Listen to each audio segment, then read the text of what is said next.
Hi, and welcome. You're listening to the X22 Report. My name is Dave, and this is episode 1017B, and today's date is July 8th, 2016, and the title of the episode is U.S. Government Laying the Groundwork for Postponing the Elections. Now, before I get started, I just want to make an announcement. I just finished an interview with Bill Holter, and this is a must listen to. What he is saying, it is over. That's his words. And I will have this up tomorrow morning, bright and early. And you can come over to the X22 Report Spotlight YouTube channel. You'll see the interview there.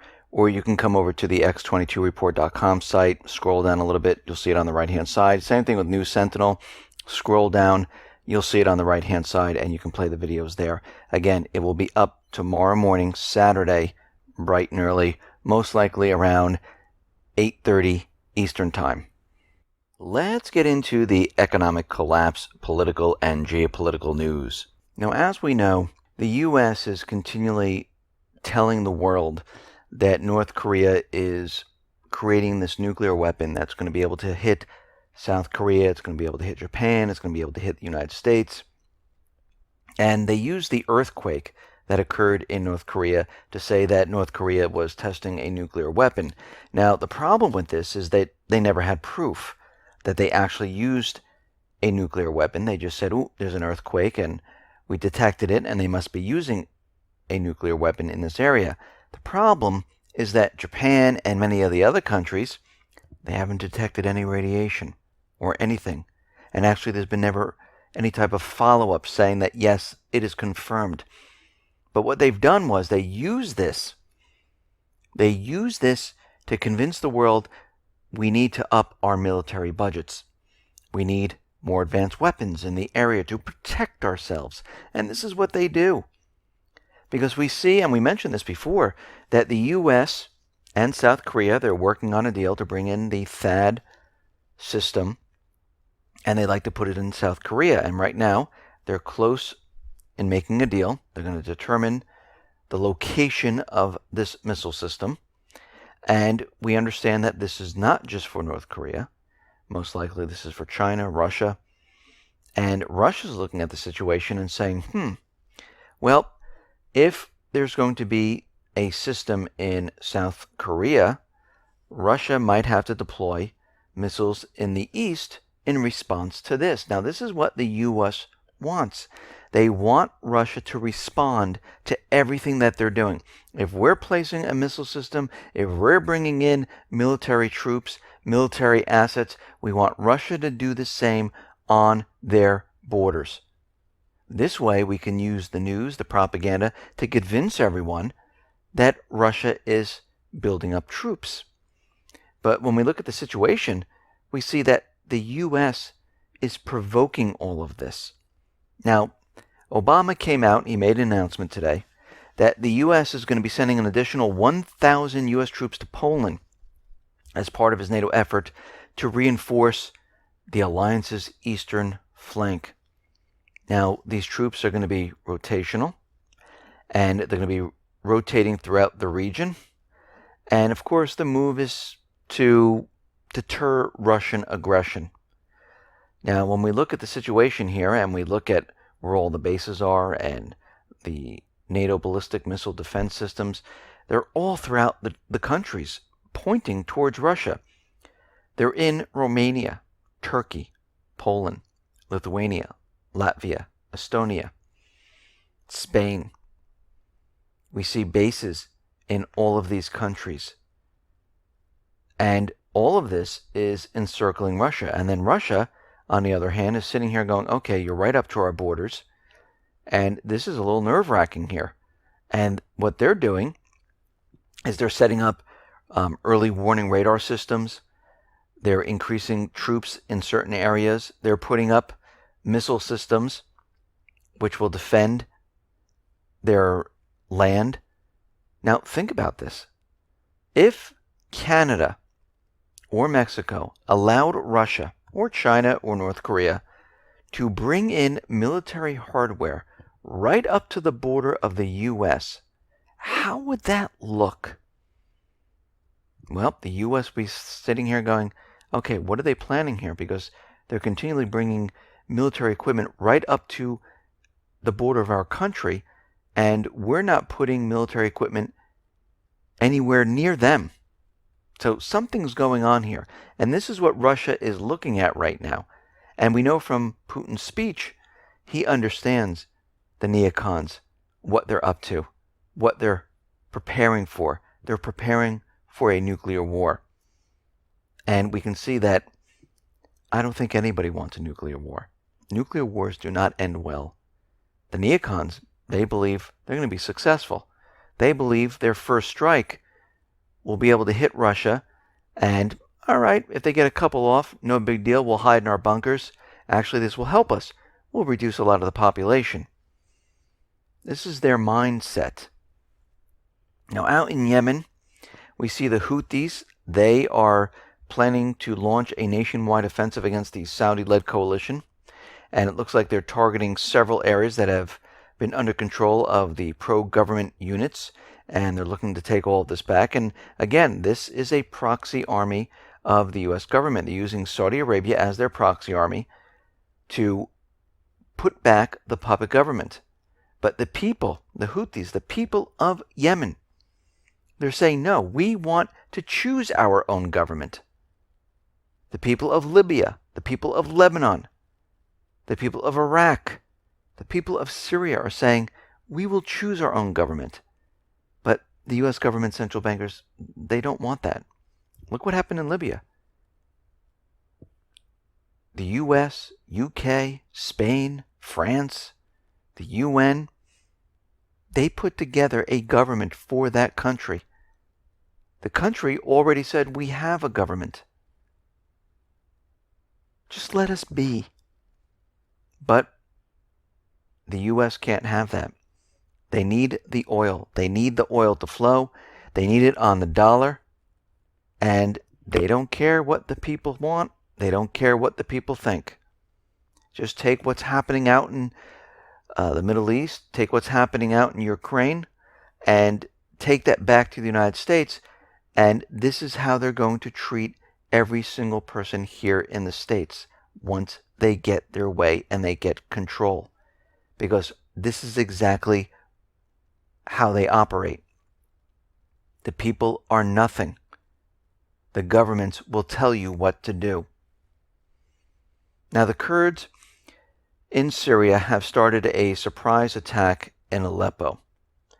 And what we're seeing right now is that the U.S., they're using the Kurds, and we see that the moderate rebels, the Syrian Democratic Forces, it's a complete failure. And I believe this was designed this way, because what they're showing right now is that the moderate rebels, they can't fight, so the U.S. will use the Kurds. The Kurds are part of Syria, and whatever area the Kurds take over, it is their land to keep. And we can see how they're going to use this to separate Syria, because all they're doing is bringing in the Kurds, fighting alongside the moderate rebels, and now the Kurds will take over certain areas. And they're going to say this is part of the greater Kurdish region. And we can see this is how the U.S. is changing up their plans. Now, we see NATO. Now, just recently, they have voted and said any type of cyber attack on NATO or any of the NATO countries is considered an act of war. And we know that NATO is having a summit right now, and all of a sudden, their NATO websites, they were attacked. Now, they don't know what's wrong. They're attempting to figure it out. They're saying, wow, this is perfect timing that we've had this type of attack during our NATO summit. So we can see what they're trying to do here. They're showing that, listen, if you attack us, we can go to war. And they're trying to show the world right now that we will be going to war because we're getting cyber attacked. This is the lead-in, the propaganda that they're going to use to say, we found out who cyber attacked us. Under our new regulations, it's allowing us to go to war with these countries. Now, we've said this before. Cyber attacks are very difficult to prove. Advanced actors bounce it off many different servers, very hard to track back. And to track it back in the speed in which the US, NATO, and all these other countries do it, it's impossible. But what they're trying to do is they're trying to quickly create the scenario of how we're going to get into war. And this is what they're trying to do right now because they need war to cover up this economic collapse.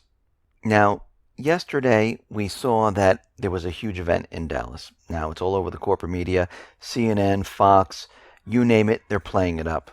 Now, when we look at this, we see that there were snipers on the roofs. We see there were police all over the place, gunmen running around, and this whole thing was happening the same time during the FBI investigation of Hillary, clearing Hillary of all of this, and we can see that this had many different agendas. But we see that it started out where this man, Mark Hughes, he was repeatedly misidentified by police as the suspect. And he was not a suspect. Now, they showed a picture of him. He's carrying a weapon. And he was out there protesting because this was a Black Lives Matter protest. And we can see right now they use these type of protests to push certain agendas. And we can see right now from the statements that are coming out from one of the people, the patsies, that they are looking to kill white people, kill police. And to me, this is screaming some type of false flag, race war, push an agenda. And we can see the final suspect, well, he died of an explosion because they had this robot that went in and they detonated a bomb to blow him completely up. Now, the person they're saying that was one of the main people was Army vet Mika X. Johnson. Now, of course, they picked a vet. And we can see right now that they're using this to their advantage because they're talking about gun control. They're talking about the vets, the problems with the people, the problems with the police, and everyone's getting involved in this. Now, this person, he was a U.S. Army Reserve from 2009 until 2015. He served in Afghanistan. This is the person that they're holding up in front of us. And we need to realize that all of this is part of many different agendas because we already hear about gun control. Now, what's very interesting is when police kill an individual, they don't blame it on the gun. They don't say the gun did it. They look at the person, the police officer. Why did this police officer do it? When we have civilians, if we believe the official story, go around and shoot people, let's not look at the person. Let's look at the gun. What kind of gun they have? Let's talk about the guns, how they shoot people. No, it's the person. And most of the time, these people are on medications. Many times, they have mental illness. But they don't want to mention that part of it because their agenda is to take weapons away from people. But when we have to look at some of these statistics here, we see that the police, over the year of 2015, they have killed around 990 people. This year alone, already the police have killed 509 citizens. Now, when we break it down, we see 238 were white, black were about 123. And we understand that a lot of them had mental illness. And this is also broken up into many different groups like Hispanic, unknown, other, which makes up the rest of the count.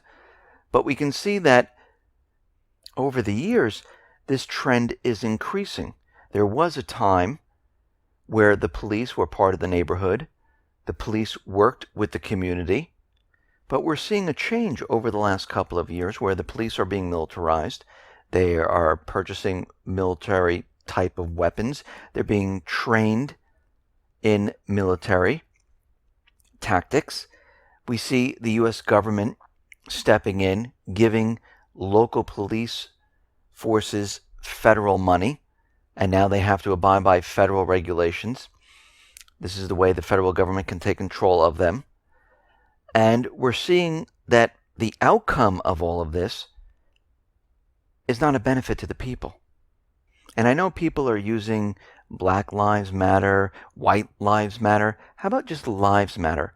People killing people, this is not going to solve anything. Actually, this is what the government wants. They want the people to be divided.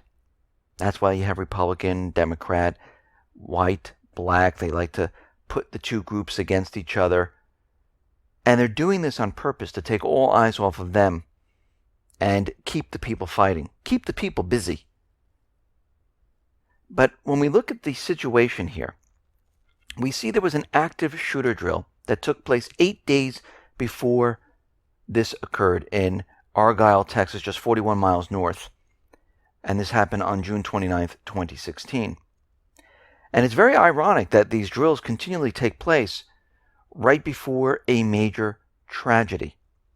Now, while this was going on, there were snipers shooting at the police. Now, we've seen this before, and they echo past stage events, including Gladio, the DC sniper, Ukraine Maidan. There were snipers, and this is very similar to that.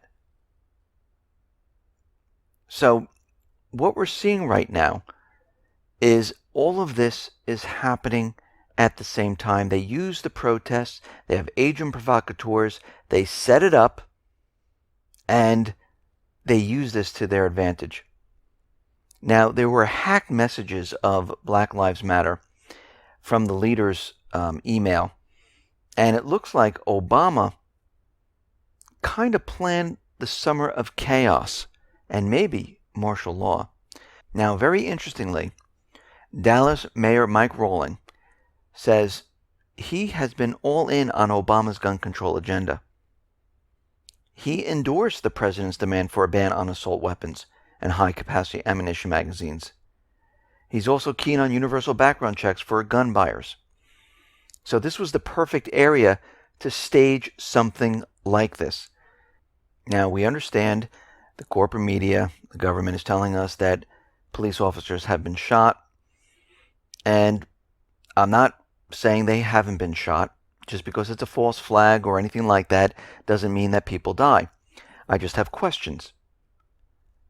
We know that police, they wear bulletproof vests all the time. I know the town that I'm in, every time I see a police officer, they have it under their shirt.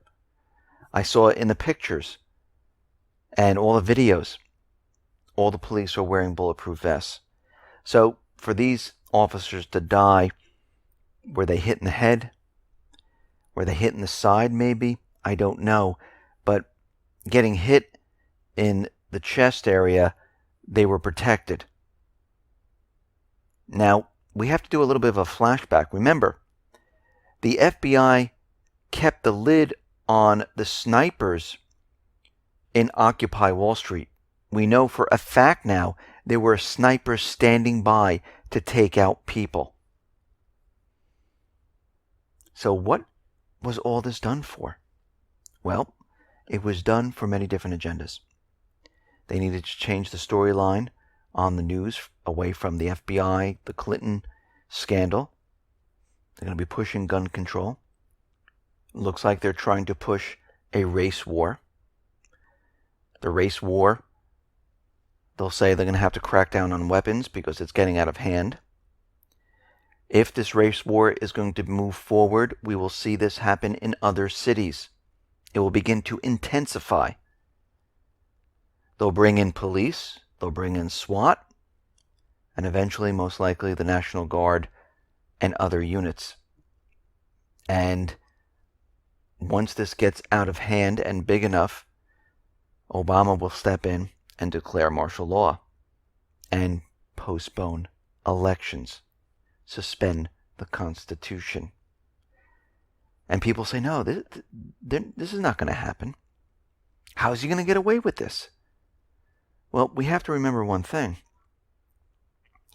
Remember Directive number 3025.18, Defense Support of Civil Authorities. This was issued December 29th, 2010, and states that U.S. commanders are provided emergency authority under this directive, including the authority to violate the Posse Comitatus Act, which has stood for 138 years, which would mean using our own troops against us on American soil. And you say, well, how many troops do they have? Well, think about this for a second. They have been handing out weapons, ammunition to all different agencies in the government. The Department of Agriculture, they have body armor weapons. The U.S. Post Office, the IRS, EPA, Social Security, Department of Education, Food and Drug Administration, DHS. They've taken control of many of the local law enforcement. The National Oceanic and Atmospheric Administration.